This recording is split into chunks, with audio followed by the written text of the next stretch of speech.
À Bargny, Dalifort, Mbao, d'une superficie totale de 40 hectares. Le TER, c'est notamment le déroulage d'environ 1200 km de câbles électriques aériens et souterrains, équivalent approximativement à une ligne tirée entre Dakar et Bamako. L'installation de plus de 1800 poteaux caténaires pour assurer la traction électrique de la ligne. La construction d'une sous-station électrique de 25 000 volts, comprenant 3 transformateurs de puissance, plusieurs équipements électriques de protection pour garantir une compatibilité avec les trains bimodes. L'installation de 7 tours GSM-R pour garantir les liaisons de télécommunications dans le cadre de la mise en place d'un système d'exploitation AirTemps niveau 2.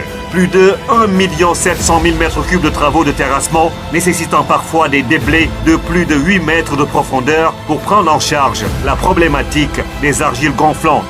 Le dévoiement de plus de 40 réseaux électriques de télécommunications et d'assainissement existants sous la plateforme et le déplacement de plus d'une dizaine de postes électriques le long du tracé.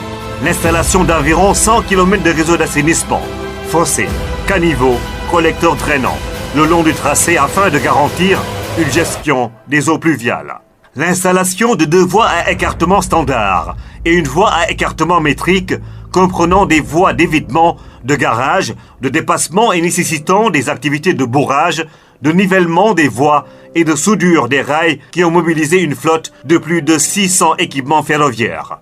La réalisation de plus de 28 passerelles piétons et 14 ponts-routes comparables chacun au projet du pont de l'émergence, permettant le rétablissement de la circulation des riverains de part et d'autre de la plateforme ferroviaire en toute sécurité. La construction de 72 km de murs de clôture défensive de part et d'autre de la plateforme ferroviaire afin de garantir la sécurité des riverains quant à l'exploitation du train roulant à 160 km/h à 25 000 volts d'électricité.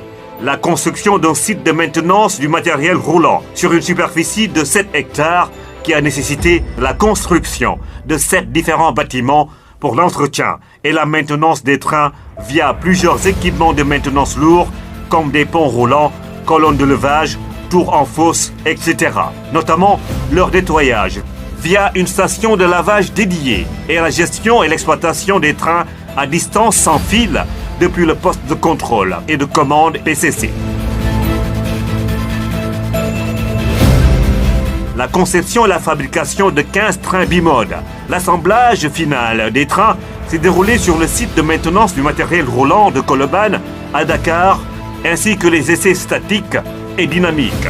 La réhabilitation entière au standard actuel de 2 gares classées patrimoine historique, celle de Dakar et celle de Rufisque, construite depuis 1885, et cela en conservant toute l'architecture et les composantes principales des bâtiments.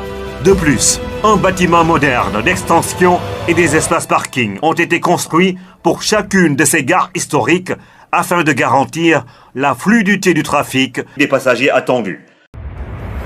Plus de 230 gendarmes le long du tracé pour assurer la sécurité des riverains autour du projet. Sans oublier les ONG et les facilitateurs désignés par les différents collectifs, et tout ceci dans une ambition commune de succès de mise en œuvre du projet TER.